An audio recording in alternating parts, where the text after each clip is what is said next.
নমস্কার ভিউয়ার্স, আজকে এই ভিডিওতে আমি আলোচনা করব মাধ্যমিক ইতিহাসের একটি অত্যন্ত গুরুত্বপূর্ণ টপিক কাঙ্গাল হরিনাথ সম্পর্কিত একটি প্রশ্নকে নিয়ে।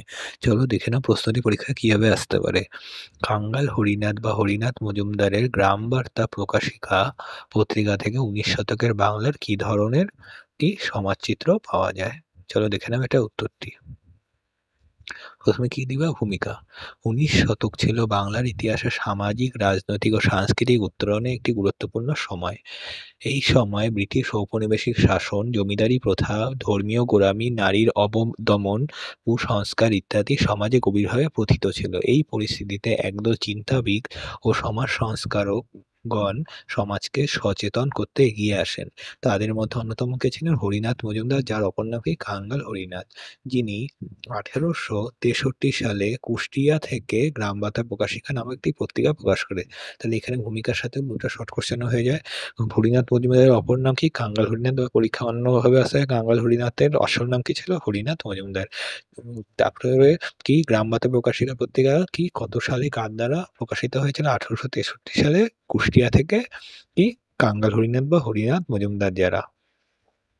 তারপরে এই পত্রিকা শুধু সংবাদ পরিবেশনের জন্য ছিল না, বরং এটি ছিল একটি সমাজ সচেতন মঞ্চ, যার মাধ্যমে তৎকালীন গ্রামীণ বাংলার বাস্তব সমাজচিত্র তুলে ধরা হতো। মানে কি এই গ্রাম বার্তা প্রকাশিকাতে শুধুমাত্র সংবাদই প্রকাশ করতো না, কিন্তু কি করা হতো এখানে গ্রামীণ বাংলা 19 শতকে যে গ্রামীণ বাংলা আসল যে বাস্তব চিত্র ছিল সমাজে কি কি করতো, তাই এই পত্রিকার মাধ্যমে কি সংবাদের পাশাপাশি কি তুলে ধরা হতো। তারপরে গ্রামবার্তা প্রকাশিকায় 19 শতকের বাংলার সমাজচিত্র। ১ নম্বর পয়েন্ট, জমিদারি শোষণ ও কৃষকের দুর্দশা। গ্রাম বাংলার মূল জনশক্তি ছিল কৃষক সমাজ, কিন্তু জমিদার ও মহাজনদের হাতে তারা ছিল চরমভাবে শোষিত। মানে কি গ্রাম বাংলার মূল জনশক্তি কি? গ্রামের মূল জনশক্তি হলো কৃষক, যেটা তখনও ছিল, এখনো বিদ্যমান। কিন্তু তখনকার দিনে কি করতো, এই জমিদার ও মহাজনদের হাতে ছিল তারা চরমভাবে শোষিত। মানে জমিদার ও মহাজনরা তাদের নানাভাবে করের অজুহাতে কি নানাভাবে শোষণ করত।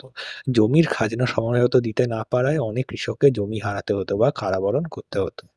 হরিনাথ তার পত্রিকায় বারবার এই অবিচার ও জমিদারদের নির্মমতা তুলে ধরেন, যা গ্রামীণ বাস্তবতাকে উন্মোচিত করে।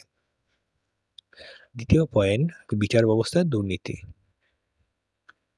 গ্রাম বার্তা প্রকাশিকায় গ্রামীণ লোকের আইনগত অসহায়তা তুলে ধরা হয়। মানে কি গ্রাম বার্তা প্রকাশিকা কি করে? গ্রামীণ মানুষদের কি আইনগত অসহায়তা, মানে তারা আইনের কোনো সুযোগ পেত না। এই চিত্রটাকে কি এখানে কি এই পত্রিকায় তুলে ধরা হয়। সাধারণ মানুষ বিচার পাওয়ার আশায় বছরের পর বছর ঘুরেও দুর্নীতিগ্রস্ত আদালতের কারণে বিচার পেত না। মানে কি তারা যদিও কি করতো, বিচারের জন্য কি যেত, তাও কি তাদের অনেক বছর বছর ঘুরতে লাগতো, এবং বছর বছর ঘোরার পরেও যখন একটা তাদের সময় আসতো শুনানির, তখন কি হতো, এই আদালত তো ছিল কি অনেক দুর্নীতিগ্রস্ত। এই দুর্নীতিগ্রস্ত আদালতের জন্য কি তারা ঠিক মতন বিচার পেত না।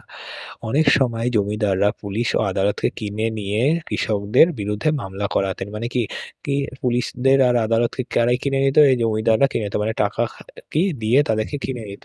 এর ফলে কি করতো, বিচাররা সঠিকভাবে কি বিচার পেত না, এবং তাদের বিরুদ্ধেই মামলা করে দিত কৃষকদের বিরুদ্ধে। তারপরে সামাজিক কুসংস্কার ও নারীর নির্যাতন। হরিনাথ বাল্যবিবাহ, বিধবা নিগ্রহ, নারী শিক্ষার অভাব ও যৌতুক প্রথার বিরুদ্ধে কলম ধরে। তার মানে কি হরিনাথ মজুমদার 19 শতকের বাংলায় যে গ্রাম বাংলায় যে বাল্যবিবাহ প্রচলিত ছিল, বিধবা বিবাহ প্রচলিত ছিল, বিধবা নিগ্রহ প্রচলিত ছিল, ও নারী শিক্ষার অভাব যে ছিল, ও যৌতুক প্রথার যে ছিল গ্রাম সমাজে, তার বিরুদ্ধে কলম ধরে। মানে তার এই গ্রামাতে প্রকাশিকাতে তুলে ধরেন। তিনি নারীর মর্যাদা ও শিক্ষার জন্য সোচ্চার হন। মানে নারীরাও যাতে, গ্রামের নারীরাও যাতে মর্যাদা পায় সঠিক মতো পুরুষদের মতন, এবং তারাও যাতে যথাযথ পুরুষদের মতো শিক্ষা পায়, এর জন্য তিনি সোচ্চার আন্দোলন করেন, যা 19 শতকের সামাজিক আন্দোলনের সাথে সংযুক্ত। তার রচনা দেখা যায় কিভাবে একটি গ্রামে নারীকে শুধুমাত্র গৃহিণী ও সহ্য শক্তির প্রতীক হিসেবে দেখা হতো। চতুর্থ পয়েন্ট, মহাজনী প্রথা ও ঋণের দুষ্টচক্র। গ্রামীণ মানুষ কখনো ব্যাংক ও রাষ্ট্রীয় আর্থিক প্রতিষ্ঠানের সাথে পরিচিত ছিল না। মানে গ্রামের মানুষরা কি করতো, এই শহরের মানুষের মতো অত খোঁজ খবর কিছু পেত না। এর ফলে কি তারা এই ব্যাংক সম্পর্কে এবং রাষ্ট্রীয় আর্থিক প্রতিষ্ঠান কি কি জিনিস তারা বুঝতোই না। মানে তাদের সাথে কি কোনো পরিচিতই ছিল না তাদের। মহাজনরা চড়া সুদে টাকা ধার নিয়ে দিয়ে তাদের নিঃস্ব করে দিত। মানে কি মহাজনরা যখন টাকা ধার করতো, মহাজনরা কি করতো, সেই টাকার উপরে চড়া সুদ, মানে কি বলতে গেলে যত টাকা নিয়েছে তার থেকেই তাদের বেশি সুদ দিতে লাগতো। এমনকি সুদ ধার্য করে তাদেরকে একেবারে নিঃস্ব করে দিত। হরিণা আবার যদি এই সুদ না দিতে পারে তাদের কি ঘরবাড়ি ভিটেমাটি থেকে উচ্ছেদ করে দেয়া হতো। দরকার পড়লে তাদের গ্রাম থেকে বিতাড়িত করা হতো। হরিনাথ মহাজনদের দৌরাত্ম্যের বিরুদ্ধে প্রতিবাদী সংবাদ ছাপিয়ে জনমত গড়ে তুলতেন। পঞ্চম পয়েন্ট, ধর্মীয় গোঁড়ামি ও ব্রাহ্মণ্যবাদী প্রভাব। সমাজে প্রচলিত কুপ্রথা ও ধর্মের নামে মানুষ ঠকানোর প্রথার বিরুদ্ধে পত্রিকা তিনি বারবার কলম চালায়। মানে আবার একই গ্রামের সমাজে যে বিভিন্ন ধরনের কুপ্রথা প্রচলিত ছিল, যেমন বাল্যবিবাহ প্রচলিত ছিল, বিভিন্ন গঙ্গাসাগরে সন্তান বিসর্জন প্রচলিত ছিল এবং ধর্মের নামে মানুষকে যে ঠকানো হতো, এই প্রথার বিরুদ্ধে তিনি তার পত্রিকাতে চরমভাবে বিরোধিতা করেন। ধর্মান্ধতা ও পীর ফকির ও পুরোহিত শ্রেণীর অপব্যবহারকে তিনি আক্রমণ করেন। তারপরে ষষ্ঠ পয়েন্ট, শিক্ষার অভাব ও সংস্কার আন্দোলন।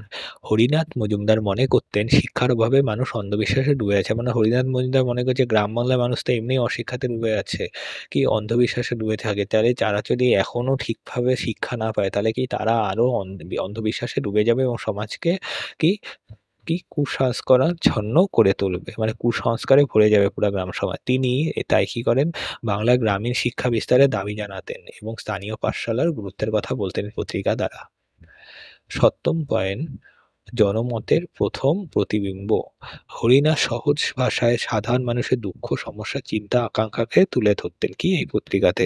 গ্রামমাত্রা প্রকাশিকা ছিল বাংলার ইতিহাসের প্রথম সত্যিকারের গ্রামীণ লোকমুখে সমাজপত্র। পরীক্ষার প্রশ্ন আসতে পারে, গ্রাম বাংলার প্রথম সমাজপত্র কি ছিল, কি হবে, গ্রামমাত্রা প্রকাশিকা পত্রিকা। কি প্রকাশ করেন হরিনাথ মজুমদার, কুষ্টিয়া থেকে। শেষে উপসংহার। উপসংহারটি অবশ্যই মেনশন করবে। গ্রামবার্তা প্রকাশিকা কেবল একটি পত্রিকা ছিল না, ছিল একটি সমাজ সংস্কার আন্দোলনের মুখপত্র। হরিনাথ মজুমদার বা কাঙ্গাল হরিনাথ গ্রামীণ বাংলার যন্ত্রণা, অশিক্ষা, শোষণ, দুর্নীতি, কুসংস্কার ও নারী অবমাননার বিরুদ্ধে প্রতিরোধের কণ্ঠস্বর হয়েছিলেন। বাংলার ইতিহাসে এটি একটি গুরুত্বপূর্ণ দলিল যা তৎকালীন সমাজের নিচুতলার বাস্তবতা ও সামাজিক যন্ত্রণার প্রতিছবি তুলে ধরে। ঠিক আছে, বড় কোশ্চেন অ্যান্সার কিন্তু এই পর্যন্ত একদম শেষ। এখন আমি নিচে কতগুলি গ্রামবার্তা প্রকাশিকা ও কাঙ্গাল হরিনাথ সম্পর্কিত কতগুলো ওয়ান লাইনার ফ্যাক্ট উল্লেখ করে দিয়েছি, যা তোমাদের শর্ট কোশ্চেনের জন্য অনেক হেল্পফুল হবে। দেখে নাও, গ্রামবার্তা প্রকাশিকা পত্রিকার প্রতিষ্ঠা হয়েছিল কবে? 1863 সালে। কোথা থেকে হয়েছিল? কুষ্টিয়াতে। প্রকাশক কে ছিলেন বা প্রতিষ্ঠাতা কে ছিলেন বা সম্পাদক কে ছিলেন? হরিনাথ মজুমদার। এই হরিনাথ মজুমদারের অপর নাকি কাঙ্গাল হরিনাথ। এটি ছিল বাংলার প্রথম গ্রাম্য পত্রিকা। তাহলে গ্রামবার্তা প্রকাশিকা, একটু আগে বলছি গ্রামবার্তা প্রকাশিকা ছিল তৎকালীন বাংলার প্রথম গ্রাম্য পত্রিকা। মানে গ্রাম থেকে প্রকাশ হওয়া প্রথম পত্রিকা কি ছিল বাংলার? এই গ্রামবার্তা প্রকাশিকা পত্রিকা। জমিদার ও মহাজনদের শোষণের বিরুদ্ধে প্রতিবাদী কণ্ঠস্বর ছিল। মানে এই পত্রিকাতে কি করা হতো, কাদের শোষণের বিরুদ্ধে আন্দোলন করা হয়েছিল? জমিদার ও মহাজনদের শোষণের বিরুদ্ধে। নারীর অধিকার, কুসংস্কার, দুর্নীতি, শিক্ষা ইত্যাদি বিষয় ছিল এর আলোচ্য বিষয়। ঠিক আছে, এর আলোচ্য বিষয় কি ছিল? নারীর অধিকার কিভাবে ফিরে হবে, কুসংস্কার কিভাবে মুক্ত হবে, সমাজ দুর্নীতি কিভাবে হ্রাস পাবে, শিক্ষা কিভাবে পাবে নারীরা, এগুলা কি ছিল এই পত্রিকার আলোচ্য বিষয়। তারপরে গ্রামবার্তা প্রকাশিকা পত্রিকার মেন উদ্দেশ্য গ্রামীণ সমাজে দুর্দশা তুলে ধরা ও সমাজ সচেতনতার প্রসার। ঠিক আছে, থ্যাংক ইউ।